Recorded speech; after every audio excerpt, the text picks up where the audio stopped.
Peace and my boyka, Rahul Bat. Welcome.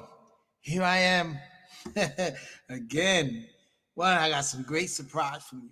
First of all, I want to give a shout out to hold on one second. Give me 1 second.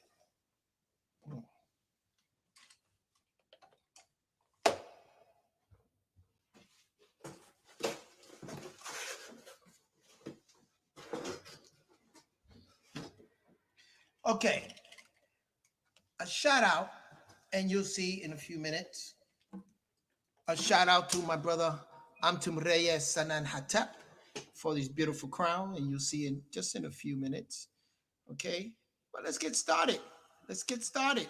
Here's my introduction to Nut and Geb. There you go.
Yes, yes, yes, yes, yes. Man, again, Rahul Bat, y'all. Hold up. I got a lot of things coming up on my computer over here. Why is going on here? It's been, come on. Come on. Don't do this to me. Well, here I am. And again, a shout out to Antum Reyes and Anhatep for these crown. Beautiful, beautiful, beautiful crown the brother makes. And I wanted to do this presentation on these Nut and Geb. And have you heard the tones? The bow, again, being representative of Nut, which is the Milky Way, the sky, right? The Om sound. And then you heard the drums. And that I did a 6/8 pattern, you know. So where do we go from here? Okay, so I wanted to speak about again this energy center, because remember, as I always put up, where awareness goes, the energy flows. So we're going to talk about that. We're going to talk about this energy, and we're going to talk about the galaxy. All right, here I'm going to show you something here. You know, we're going to talk about right here. See that? Hanut, representative of that energy, that cosmic, that multiversity, all the constellations, the stars, the Milky Way, right? And how you see we are in the middle. We're getting energy from this constellation, and then it funnels down into the different energy centers, natural abilities that we have, and we have spoken that from before. And then you see Geb again reaching out. Geb um, being representative of the Earth magnetic field. Okay, the part of renewal. But we're going to go over that. So Nut represents sustenance, right? It's our soul purpose. It's is heading, in other words, we manifest in this life. We're primordial beings manifesting in this life, and we always try to find our way back to, like they say, God, or back into the multiverse.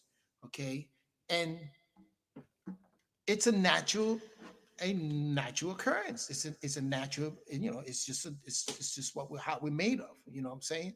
That should be for those that knows that they're primordial beings, primordial states, beings, and everything goes back into the universe, into multiverse, right? Um, Let me put this up here too. So you see here, this is the Milky Way. This is a picture, and you see it almost like resemble. This is how the ancient Kemetic saw. You know what I'm saying? The ancient Kemetic language, like the Medu Neter, was about pictographs and drawings and visualization. Whereas some, like for instance, the Sumerian language was more accounting, dealt with a lot of numbers and accounting, so if you look at their graph. But the Kemetic was express their surroundings, their condition, their nature around them in pictographs, as we can see. Let me keep this going back in the background. And so, you see, and then you see, now we all know. I mean, if you study astronomy, like many scientists do, and also if you're navigating in the waters on the ship or something, it's always good to know. Now they got GPS, they got different ways, but what it is those satellites are doing the job for you. You know what I'm saying? But it's always good to know about the stars and the direction that the stars are taking, because for your direction or which way you need to go. You know what I'm saying? um, that's very important. Also, the ancient Kemetic people, our ancestors also use, and around the world, knowing about the constellation also gave them the right, or helped them in sustaining themselves in terms of their farming. You know what I'm saying? Certain seasons, they seen certain constellations would appear at certain seasons, so they knew it's time to farm, it's time to harvest, it's time to reap, it's time to sow. It's a time of seasons for many different things. And this is all done by what? By observing how the constellation and the formation and where we at the constellation. And so let me bring this. Sorry about that. So yeah, I mean,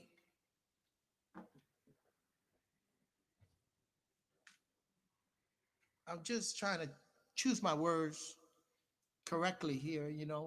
Um, just trying to stay on it. Um, so the importance, it goes without saying. You know what I'm saying? Let's read a couple of things. I put up a couple of things here. First of all, let me look at here for a minute. Now, the ancient Kemetics,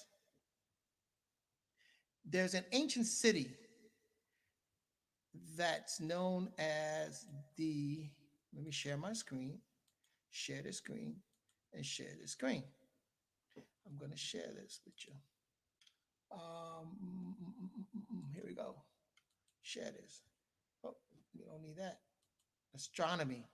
So Nabta Playa, the world's first astronomical site, was built in Africa, and it's older than the Stone Age. This is an ancient practice amongst our people. And we should be practicing it also today. We should get to know what astronomy and how the stars are. First of all, we are made up for star stuff. I'm gonna bring those sources up.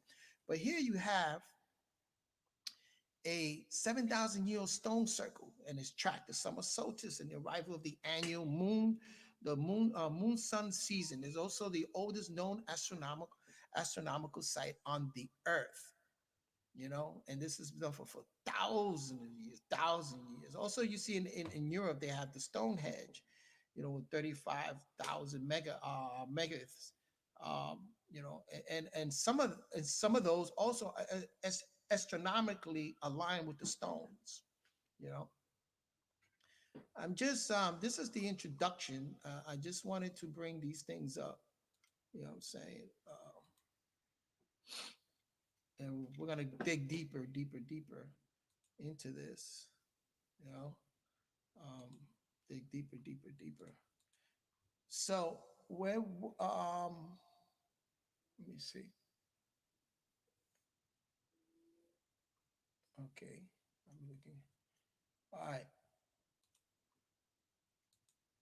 Now, when we talk about the stars and talk about these primordial states of existence, what we call stars, or suns and stars.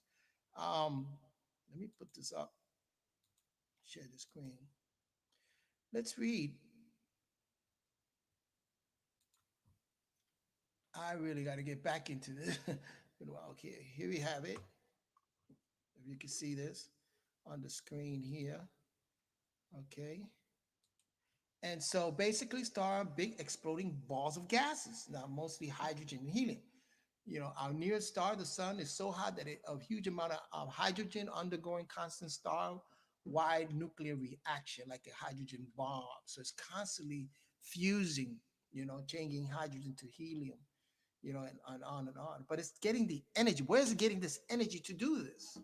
You know what I'm saying? That's a question for these astronomers.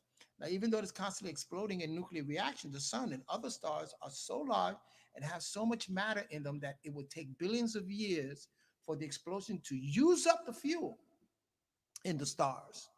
You know, now the huge reaction taking place in stars are constantly releasing energy called electromagnetic radiation. So stars are emitting, are releasing this energy called electromagnetic radiation into the universe. Our sun picks it up. Our sun picks it up, right? And what does it do? Wow, this thing. What does it do? It converts that into etheric energy that it's permeating all around us and through our bodies, all around us, through our bodies, in nature, in the plants, you name it, it's all around us. This energy, this electromagnetic radiation, this energy is all around us. Some schools call it newts, neutrinos that are constantly being released, and they're radioactive, and it's all around us. Tesla was trying to find this. He was trying to harness that power, and I believe they're able to do that, harness that power. You know what I'm saying? As you say, hit. They keep it a lot of the hidden.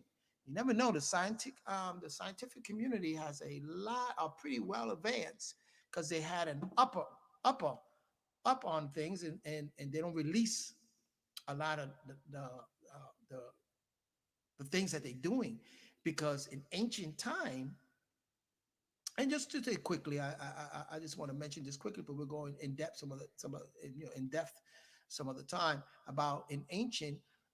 The scientists again had this knowledge of using this electromagnetic radiation forces from the sun. That's how they built what they call the pyramids. I'm saying the condensers, the pyramids were able to harness this in power. But what happened was is that there people started to fear these scientists of what the power that they had, and so they feared it. I'm saying? Certain people in the civilization said that's too much power for these scientists to have. That's why you see today they're not going to release a lot of things, a lot of technology that they have, because imagine if people wake up and they say, man, you're able to do this. You know, Tesla said with this power, he can crack the earth in half. You got to read what Tesla was saying with this power. So, you know, that's just going in that route. You know, I don't want to scare nobody, anything, but the point is that, you know, it plays a very significant role in our life. But then how we can use this energy for ourselves, right? This is a great read, man. You got to read this. Great read. There's so much information there. But excuse me 1 second. Let me get that out of there. Okay. So the energy that's harnessed, right, for us humanoids on Earth here in Geb, we have to look up to the stars, right? And astronomy. That's where they get astrology from. Because when you look up to the stars and you see that it impacts, it has a connection with our archetype, and also again the connection we have to the constellation that we're born under. That's why in the temple Hathor, in the ancient Kemet, in the temple Hathor, and we'll go over that some other time, maybe on the second half, we'll talk about the temple Hathor, how it was a fraternity center where they mapped out the stars, and their society knew exactly when to have certain, for instance, when to copulate, have sexual relationship, copulate, right, procreate, because they wanted the right type of personality. They had a fix on that, on the right personality that they wanted to manifest in their tribe, in their surroundings. You know what I'm saying? This is a practice. This is an ancient African practice. And it still goes on to certain tribes in Africa still practice that. If you goes into the Twa people, you know what I'm saying? So this practice, it's like certain seasons. And a lot of this, again, the connection of that is because they are observing the constellation, and the constellation are sort of like dictating to them, or the constellation is sort of letting you know, and this is the time for this, this is the time for that. That's why also in Merrill Lynch, you see the bull. They know that when the bull appears, that constellation, right, or the bear, the Big Dipper, or the Great Bear appears, they know that and the finance, they move in that vibe. You know, they know that the time is right to do certain financial, you know, dealings, you know, at that time. So this is a practice that still goes on today, you know, amongst those upper echelon of Wall Street. And also a lot of our brothers and sisters know this and practice this, you know, especially when they're getting into this whole cryptocurrency. I mean, a shout out to the brothers, Blue Pill and Red Pill. You know what I'm saying? Shout out to a lot of brothers out there, you know, Sabian brothers also, that know about this practice and are gaining their their root is, you know what I'm saying, it's they're nourishing that root, which deals with the finance, you know, and deals with sustainability and stuff like that. All of this is sustained, the sustenance is coming from the constellation. So we have to look up to the constellation, get to know our archetype, and get to know what are karmic wounds. So I wanted to bring up what are karmic wounds. Hold on 1 second.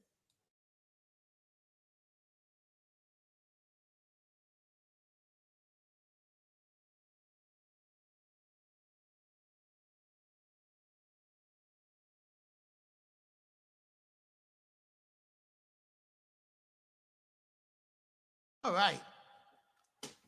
So the whole, you know, when we speak about this natural ability, energy that we have, that we've been practicing for ages and ages and ages, but somehow we lost a lot of this. We lost a lot of it. But for now, what we can do is we get to know our archetypes.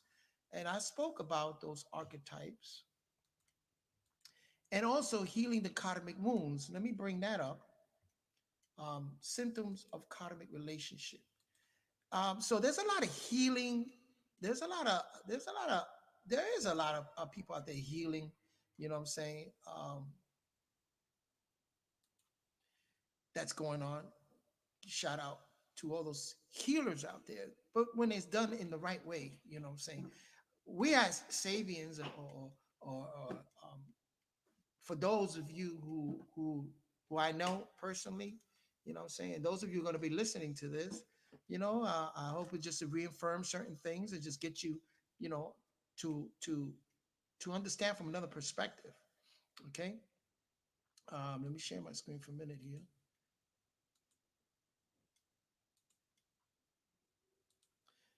Okay. Here my screen. Here's my screen. This is symptoms of karmic relationship and how to know you're in one. This is very important. Again, because karma. We're born with karma. I should have gone into the primordial state, how we're first primordial states, and it comes from the stars. That energy that manifests in the sperm and in the egg of the woman. You know what I'm saying? That energy that drives that sperm to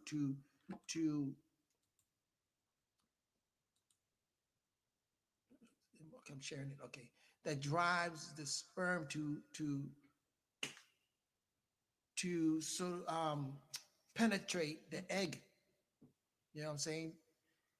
The more stronger the electromagnetic frequency is in that sperm, the more the energy is.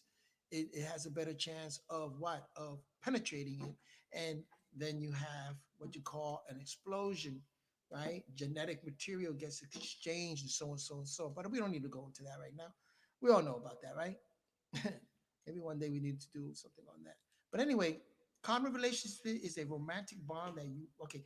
This is about relationship, right? Common, it's a bond that you form with someone in your soul group in order to heal the unhealthy patterns that have been formed in lives past.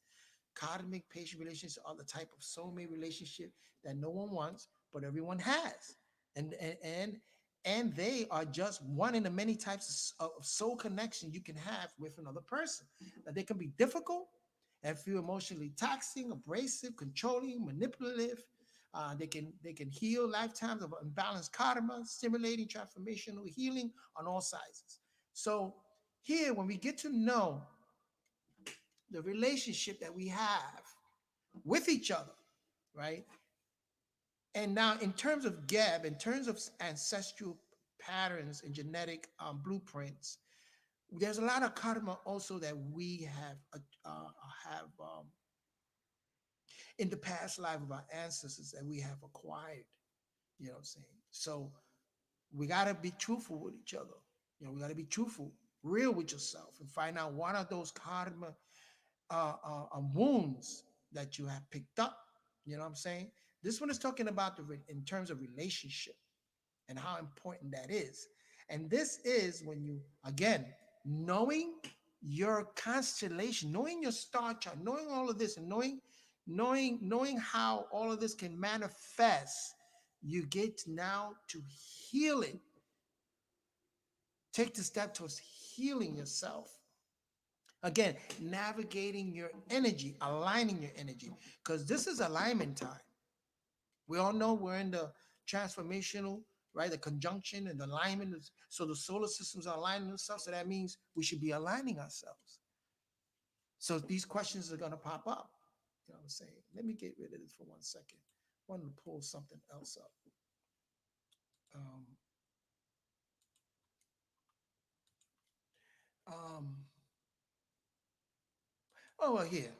I'll just bring this one up here. Give me 1 second. Let me bring up my laptop over here. Oh Lord. Let me see. Okay. I need to bring up my see what's going on in my Facebook here. Okay. Let me me see something here. My channel. Okay, make sure that I'm live on Facebook. Sometimes I don't know what's going on here. Oh, here I am live. Great, great, great. Let me lower the volume and then or let me mute that. Okay, see if anybody. Okay, yeah.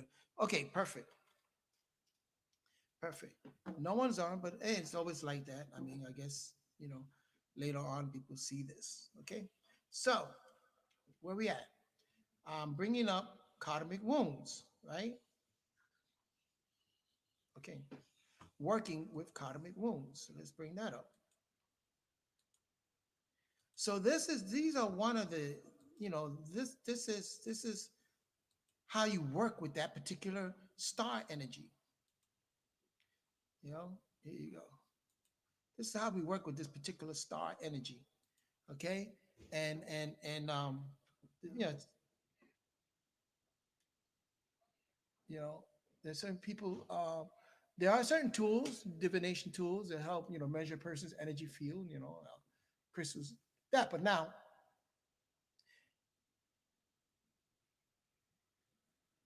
karma. Okay, so they ask questions here as the opinion, what is spiritual purpose of karma? As you can choose how you react to karma, or you get stuck in the drama of it, or you can witness and watch it unfold.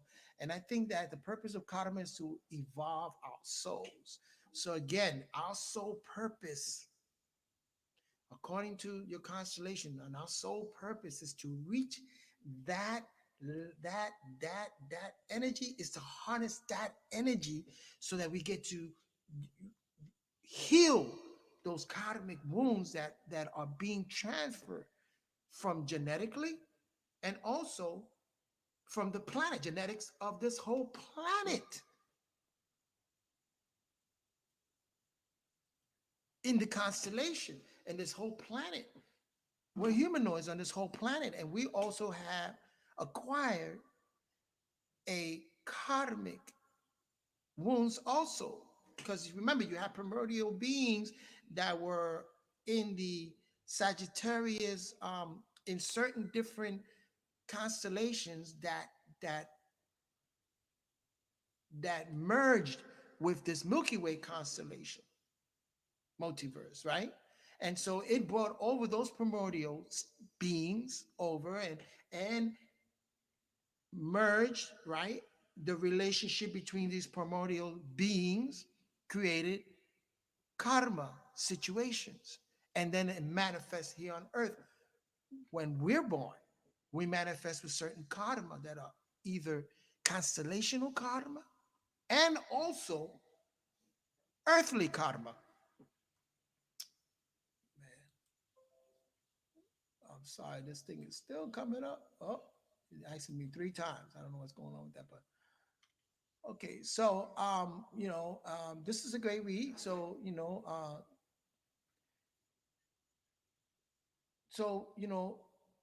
you have accumulated karma through experience of past lifetimes. So when you come in, you're bringing with you karma that needs to be worked off or completed. You may have karma rewards that show up as a benefactors or luck, or meaning positive, easy experience. And there may also be difficult encounters that create a sense of dis-ease or an emotional traumatic relationship. You you can think of this as leftover energy from another lifetime that you're working through now. And so, when we talk about other lifetime, people don't believe that they've been here before, and not only before, they've been in another existence. And that's what we call the primordial existence, the primordial state. And you know what? Let's bring up the word primordial. Just give me 1 second. Let's bring up primordial.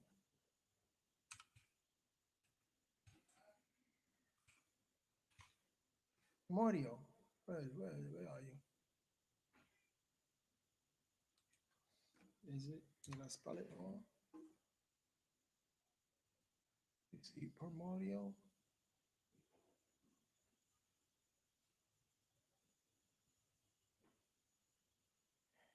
Primordial. Definitely primordial. Okay, here we go. Primordial. Okay. Let's bring, let me share this. Uh-huh. No, let me stop the screen there. Share this.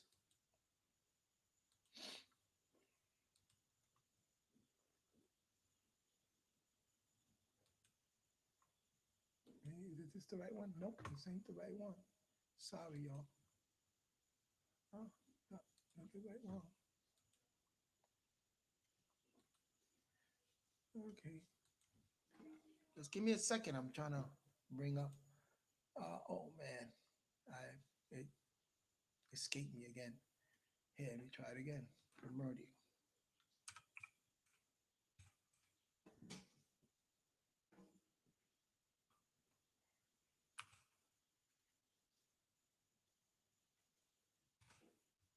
What the heck? Okay, I tried to bring up primordial. I just had it. Okay, here you go. Um, okay, I can do that. Let's share this. Let's just share this right here. Okay, primordial, right? Is existing at or from the beginning of time or subsisting, right? Ancient, first, prehistoric, basic or fundamental. Primordial definition in the Western here. First created or developed, existing or persisting from the beginning, solar system of as of solar system and universe. The earliest form in the growth of an individual organ, primitive organ. So the when we're looking at the constellations, right? The energy, that upper energy that we have, what we call Nut on the Milky Way. You have a lot of primordial, what they call primordial beings, a state that are constantly like balls of gases, the first state of existence.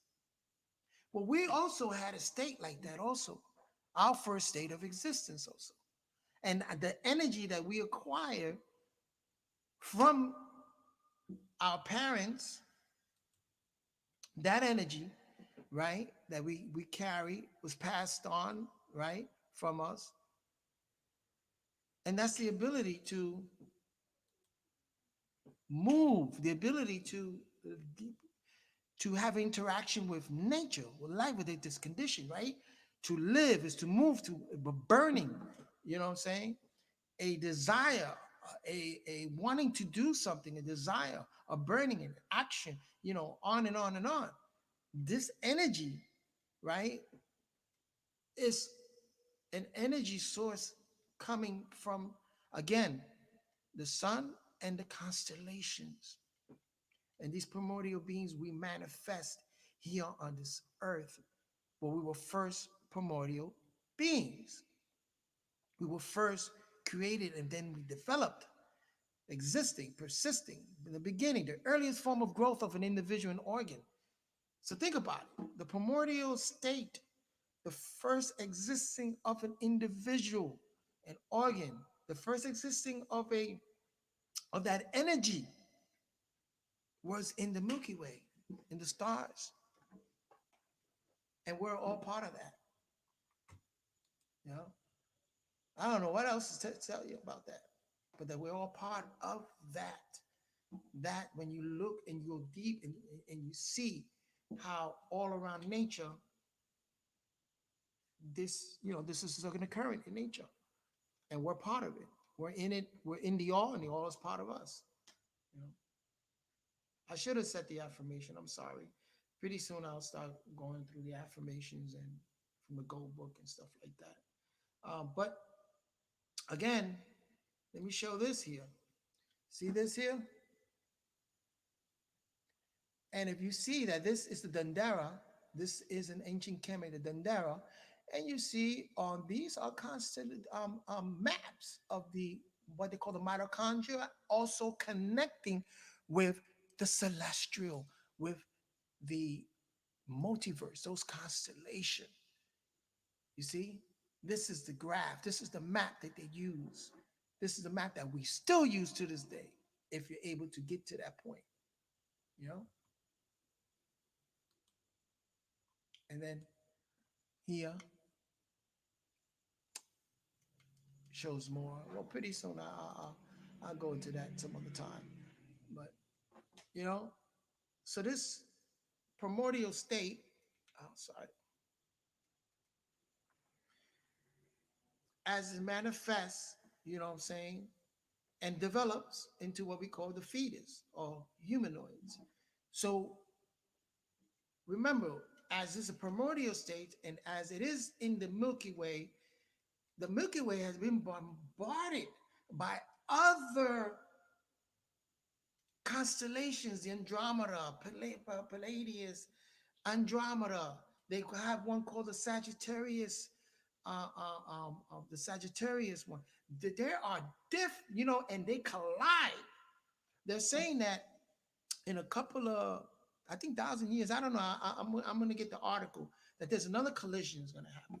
I think what's happening now is all the spores are manifesting the pure spores. Those primordial beings are manifesting and are coming here and trying to manifest in an avatar body here on earth. I don't want to spook nobody out, but and it's not spooking nobody out. It's through also what you breathe in, right? And genetically, what everyone is breathing in, right? And then having sexual relationship. And that primordial being is able to manifest within an avatar body. Because that's what we are.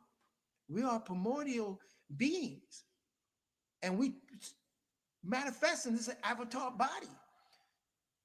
And we can continue on manifesting into avatar body. Again, that's karma wounds, a karma relationship, or karma, as we're here to learn.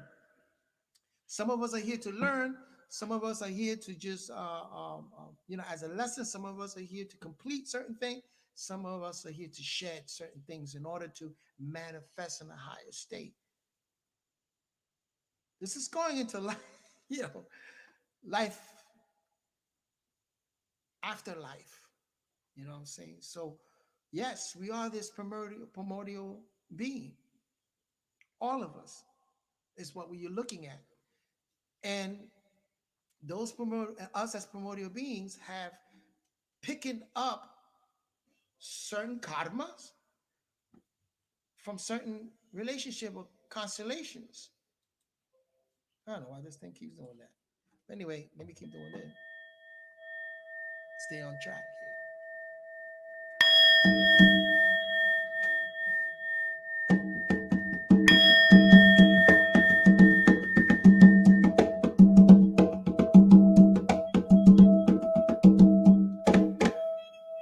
Yes. So again,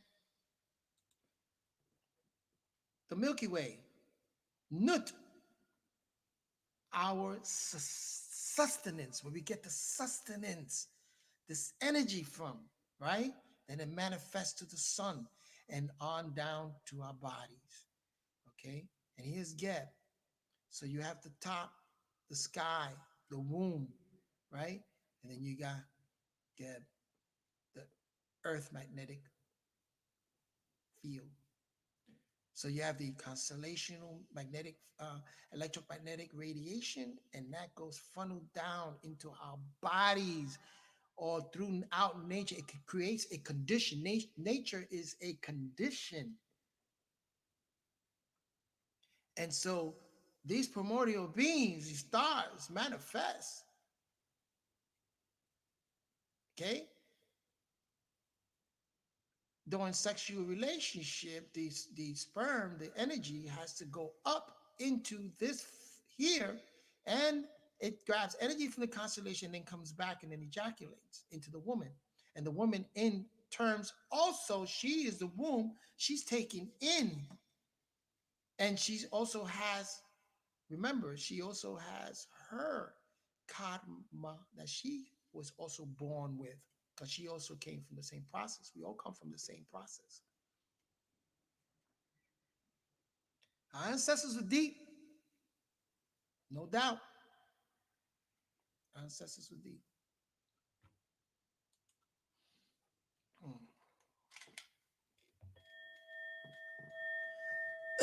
So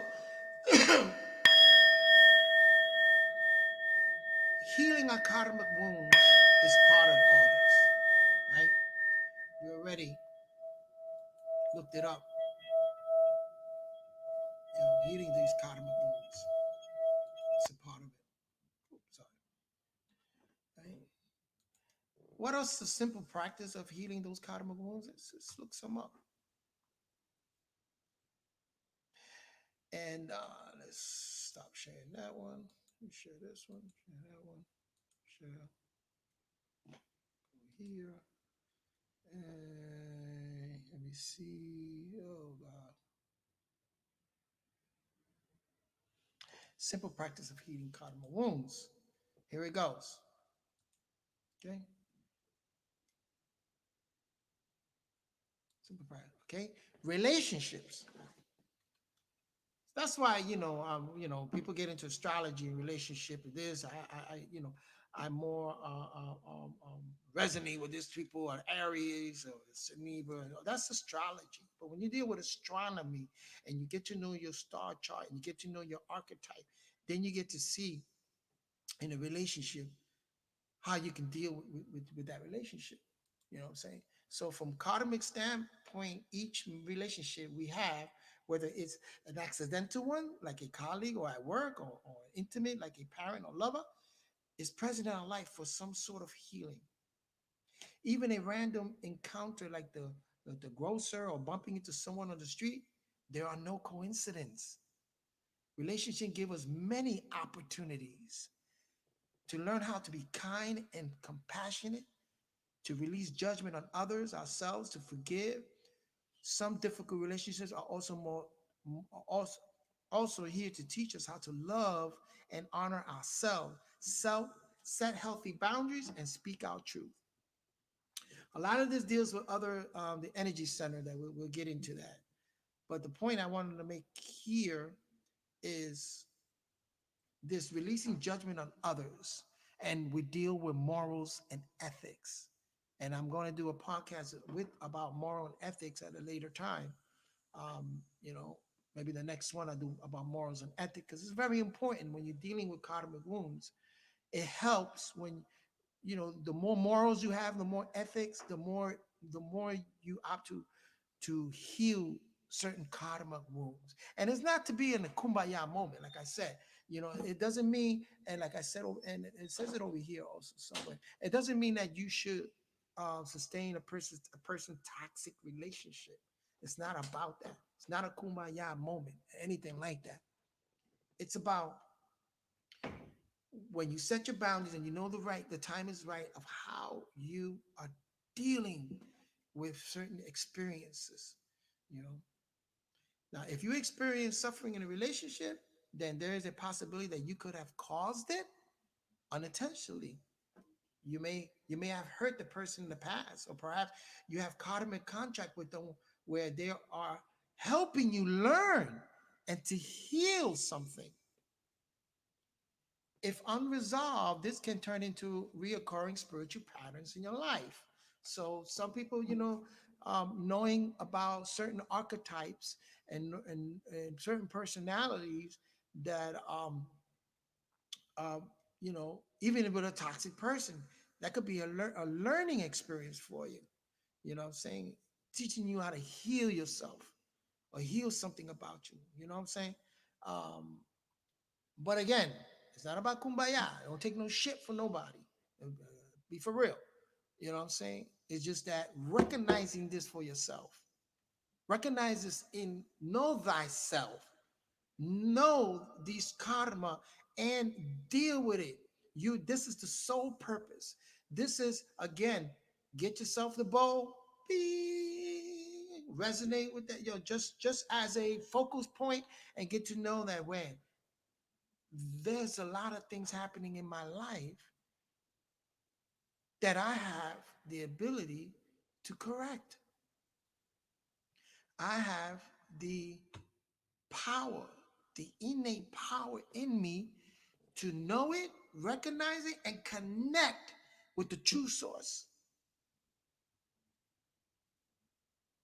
So that none of this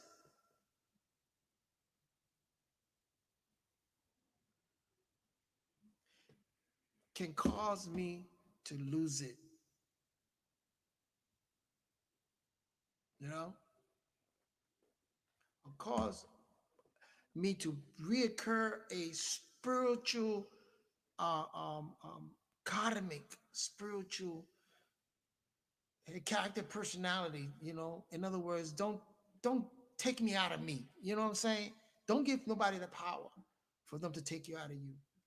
Get to recognize, and that's what's important about this energy that we have, this natural ability, is that we know we have a sustenance, the the amount of sustenance that we are able to correct, fix these karmic occurrences that are putting us in certain situations that we don't need to be in. You know what I'm saying? What else can we say about this? It is this way. So we can choose to view our relationship through the lens of healing, even extremely difficult ones, starting today. Now, this is just an idea of how to heal. You know what I'm saying? Um, and please note that does not mean that you should put up with toxic behavior. Here it goes, right? You can practice this silently while being proactive in your healing and releasing of those toxic relationships. So yeah, you can practice it silently, release a toxic relationship. You're telling to yourself, you're getting to know yourself, getting to know your archetype and knowing what type of person you are, right? And knowing that, yeah, because I'm born. Now there are people that know because they're born under certain constellations, and it doesn't mean also like in astrology, a different months, because you could be born in the month of December and be born in a constellation of Aries or in a constellation, you know what I'm saying? So there's a star chart. You need to go back to your birthday and look up what kind of stars and personalities that might have impacted you. You know what I'm saying? Because these are electromagnetic radiations, things that affect our very lives. You know what I'm saying? So, you contemplate ways in which you may have you contemplate ways in which you may have hurt someone unintentionally and intentionally. Take responsibility for your actions. Now, this is talking a lot about morals and ethics. Allowing yourself to feel self forgiveness at the same time. We are human, and we are meant to make mistakes while using them to learn, heal, and grow.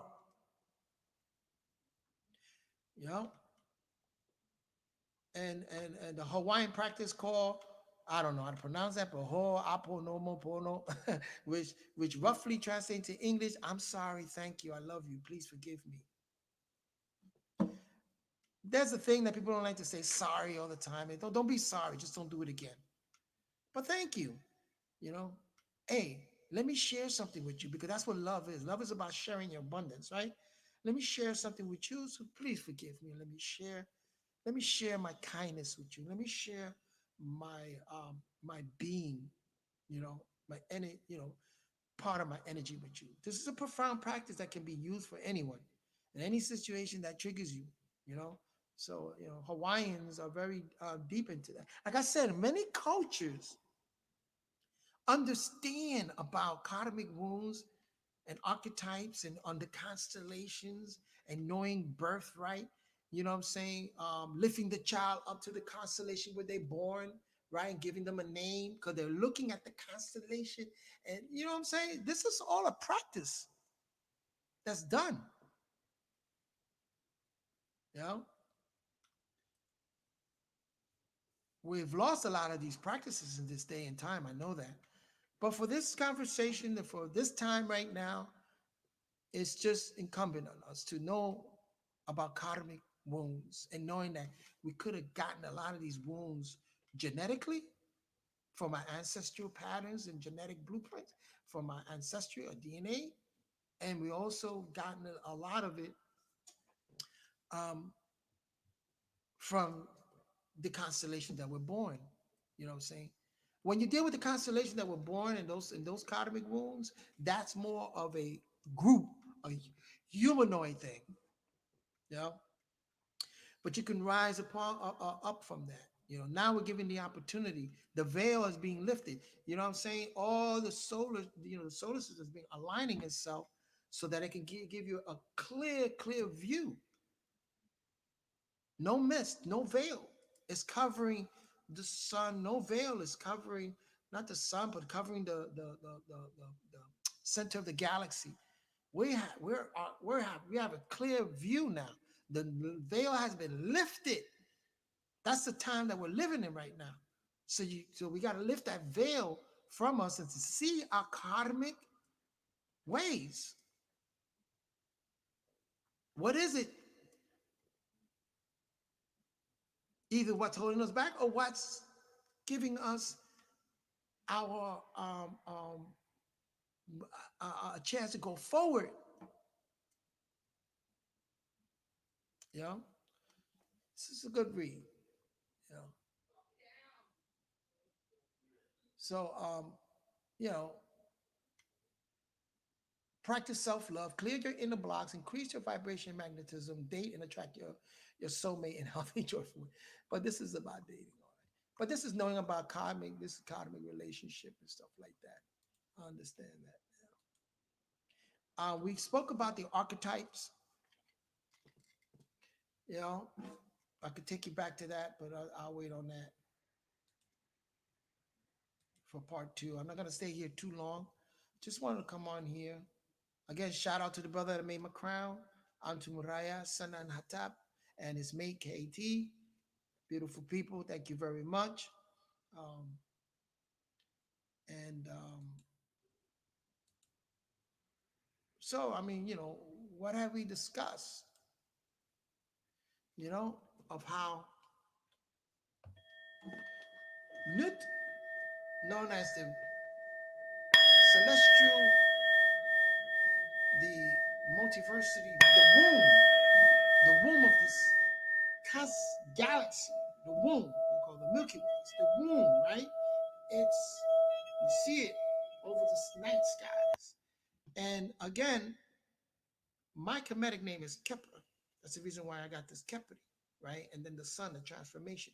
Because if you know anything about the beetle, let me see, I'm trying to bring it up. Let me see the dung beetle. I think I did that.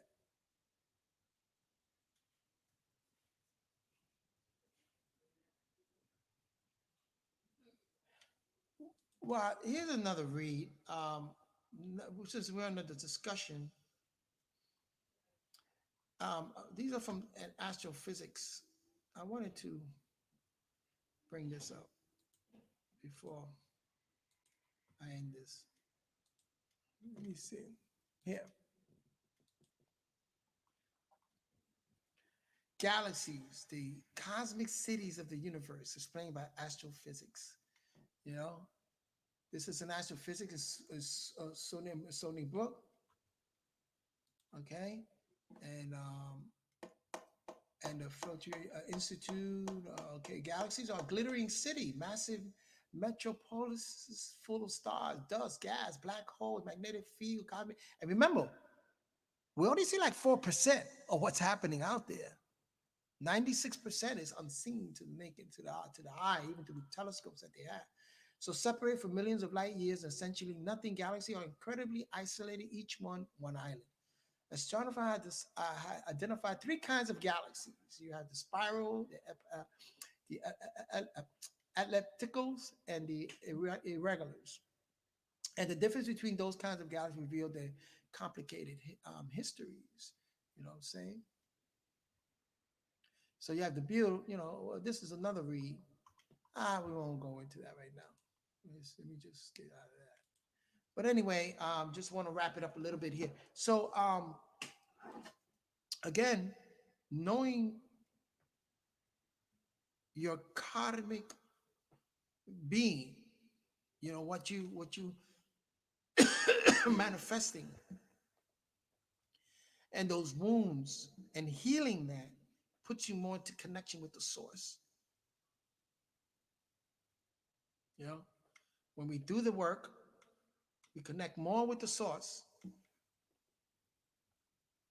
When we start shedding those karmic wounds, you know what I'm saying? And then as a planetary, like as humanoids on this planet, also also has to be the goal also. You know what I'm saying? You got to work on yourself first, and then those around you. You know what I'm saying? That's why I got to give a shout out to Panaba Yanun. Help us heal those karmic wounds.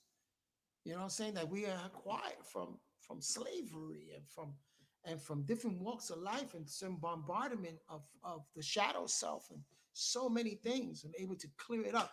And if we do the work, we're able to heal our karma so we can go forward, you know what I'm saying, as in humanity, in all humanity, you know. And that, again, remember the reciprocal is Geb. The reciprocal is that genetic blueprint, ancestral DNA, right? Genetic blueprint, ancestral patterns, right? And knowing that electromagnetic field, the earth magnetic field, okay? And in terms of instrumentation is getting your rhythm on. Rhythm. Have a drum in the house. Get to playing your rhythm.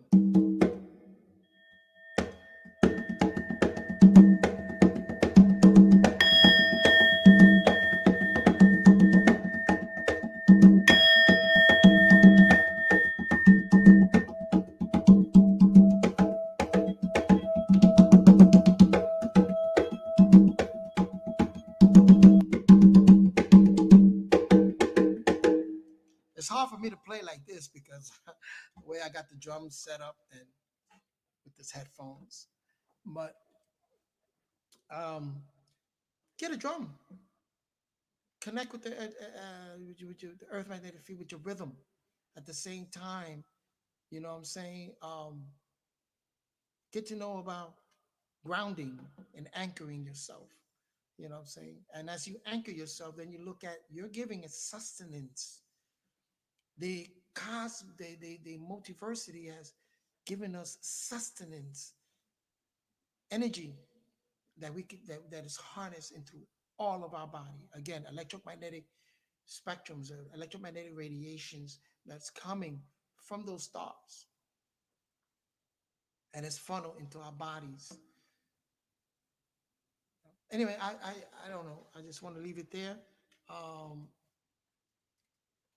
Seems like no one's coming on here. There's one person. I got one person on here. That's cool. Shout out to you. One looking. But anyway, I like this picture here. Look at that. And this is what I don't know if you can see that, but I also wanted to bring up the word. Anyway, let me just leave it at that. You know, blessings to everyone. Um, hope that everybody's, is enjoying themselves. The beautiful weather that we're having out here, beautiful weather. But at the same time, there's something to think about. Google karma, karmic wounds, and start doing the work in healing your karmic wounds. And again, um, you know, look within yourselves. You know what I'm saying? Look within yourselves. And it's like, and like I said, it's not like a kumbaya moment. So because you have people out there that are not invested in this. There's people out there that forget it. Shady, shady, shady. And I'm beginning to see a lot of that, especially in the so-called conscious community. I don't know why they call themselves community. I don't see them as a community, but I guess that's a common unity. They black consciousness, and they may have everyone. But I see some shady people in there, man. Some shady people. Some people are just there for monetary gain. Some people are just there to destroy our ancestors' legacies, especially the Kemetic legacy. And then some people are there are just lying, simply lying and giving misinformation. It's the way, you got some creepy people out there. But again, you got to be tolerant of their differences. But at the same time, no kumbaya. You get to know yourself and you get to self. I'm not going to do what you do, my brother. I'm not going to do what you do because what you're doing, I don't agree. What you're doing, I got every right to disagree with it. I disagree with what you're doing. And I know what you're doing. Why? Because I heal that within myself. So I can see what you're doing. You know, you ain't slick. You know, like I said, everything is being revealed. Revealed. The veil is off. You know, those that practice the shadow selves. You know what I'm saying? You could use the shadow self to enhance the light and to recognize that, but the balancement is in the enlightenment self, right? So when you deal with this particular energy center, we're talking about Nut. It also, because you're connecting to the source, you also start developing doctrine and dogma, right? So there's people that get so stuck on doctrine and dogma, doctrine and dogma, doctrine and dogma. They don't see, they don't even connect with the source. They don't see that they have a enlightenment soul, which is sustenance. And that sustenance is this electromagnetic force that you have. They don't see that. They just want to stick with doctrine and dogma. They don't want to harness the sustenance that they have, the abilities that they have to correct themselves, to live a full life, an enlightenment life. They don't see that. They don't want to see it, or they just don't know. You know what I'm saying? And you can see it. You see it. You know? Remember truth. Truth is when all those pieces of the puzzle fits perfectly together. So if I give you, for instance, an example, right? Let me see a good example that can use all. Okay, some people say, okay, we are Native Americans, right? And I'm talking in the sense of like some African American would say. There's some groups out there that say that we're Native Americans, we're natives, we're up to the Americas. We never were enslaved. We never where we belong here. You know what I'm saying? Africa is not our land and stuff like that. Oh, let me just get right. Let's do that one, and I'll do the Israelite one. This is common among the brothers and sisters. But this is the thing. If you're gonna make a statement like that, claim it has to fit in with historical accounts, right? Data, historical data, and scientific data. Have you taken your DNA? And from that DNA that you took multiple DNA as to put the pieces together so you can arrive at some type of truth. No. Israelites is the same thing. You know what I'm saying? It's like we're Israel, we're against Africans. We're not Africans, we're Israelites.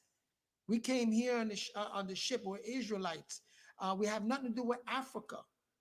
But they don't do their DNA, right? They don't believe in DNA and they don't look at historical. There's some that try to go into the historical data, but they flip flop. You know what I'm saying? They miss certain information, so they're giving out missed information.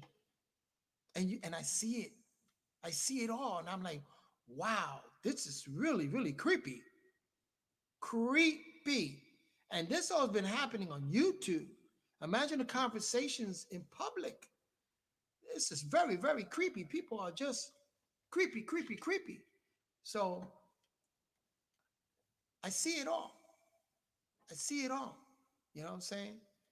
To my Sabian brothers and sisters, which I love very much because they, they're staying close to the man, Apa Nabayanin, and who's happened to be one of my master teachers, one of my master teachers, and not the most important master teacher that I have experienced, personally experienced.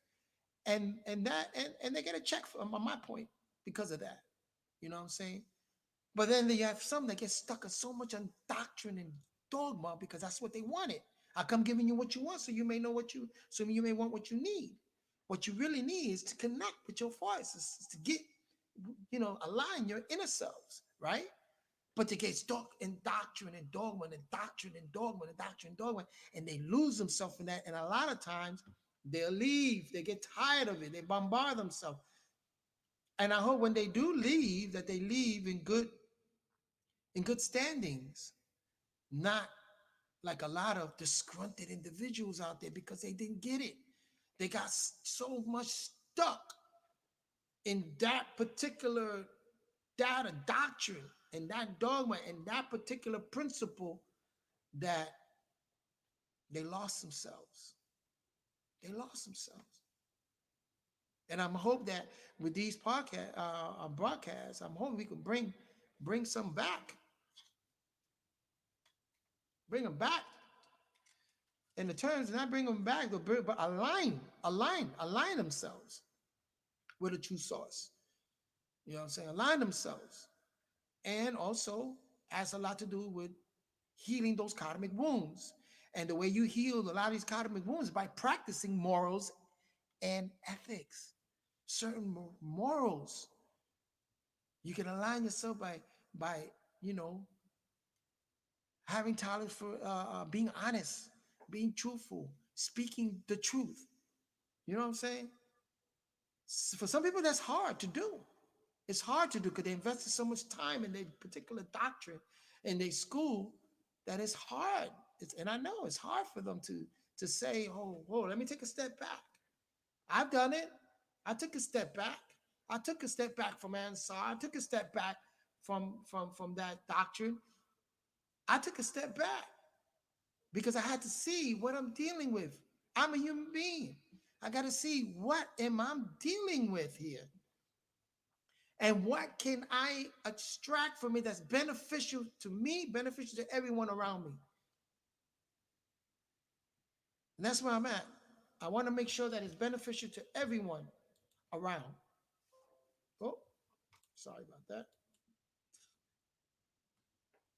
I want to make sure I need to make sure that everybody around me is going to be good when it comes to dealing with this. Now, in terms of music, muse, pleasurable things, to muse somebody, you know, our muses are taking a different turn, and we need to correct that and get it back. That's the reason why I constantly going to put up the different sounds of the different energy center and how that relates to the music. You know,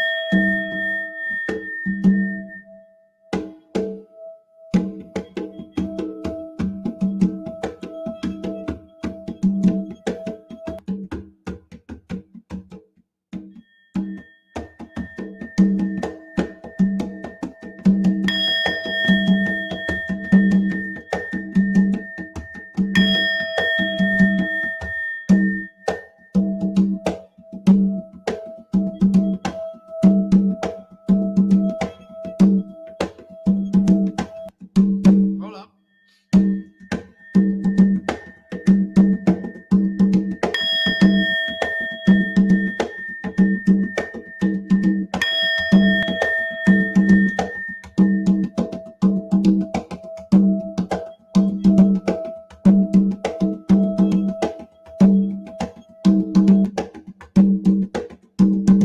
Hold up.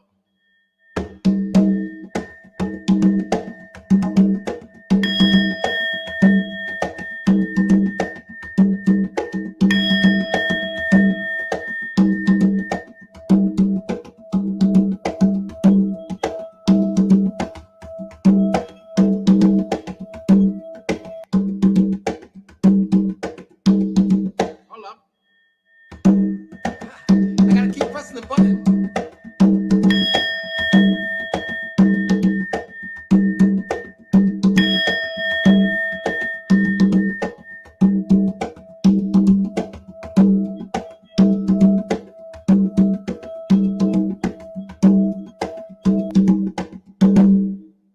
You know what I'm saying? It's again putting the elements together. And as we go on, we'll get, I got my keyboard here. We'll get into the well, I got my keyboards are not on. I gotta plug it up. Get into the, guitar, you know, bass violin, all those different sounds that deal, with the energies. And maybe we'll come out with something, funky. I don't know. I can create right here something right now with you, whoever those with me, you know, and see where we can take it from here. Anyway, but anyway, um, uh, um, so we cover the primordial states and beings, how we are, a primordial existence. We come from a primordial existence. No doubt about that. We come from this primordial existence. And that primordial existence manifested in this avatar body, in your avatar body. And we have taken that primordial existence has taken certain karma wounds, right? Personalities and characters, what they call spirit, has taken on some of that. And so as it funnels down genetically into the earth magnetic center, into your genetic blueprint, that funnel down to that. So you see that manifest on the physical level. We can align that and correct that. When we start aligning all of these energies, which is very difficult to do, but when we start at least getting close to the alignment, because it's it's that time, right? Then you get to see it. You know, what I'm saying you get to heal those karmic wounds. You get to heal the karmic wounds. So I just hope that everyone at a later time, I'm sorry, that everybody would who's going to see this, let me know what you think, and I'm hoping one day to come on and maybe have some discussions with people, maybe have a call-in sessions or whatever, and we can talk about it. But right now we discuss Nut, the star energy, what they call the sun energy, the star energy, Nut, the Milky Way energy, all those stars and the sun is a star, stars are suns, right? And that birth, the conditions allow these primordial existence to exist in certain conditions, which we call nature, and the nature of our body in this physical manifestation that we have right now. You know, so we discussed that. You know, so anyway, peace and blessings to y'all. Right, Wadu. Till next time. Peace. Let me just play this on our way out.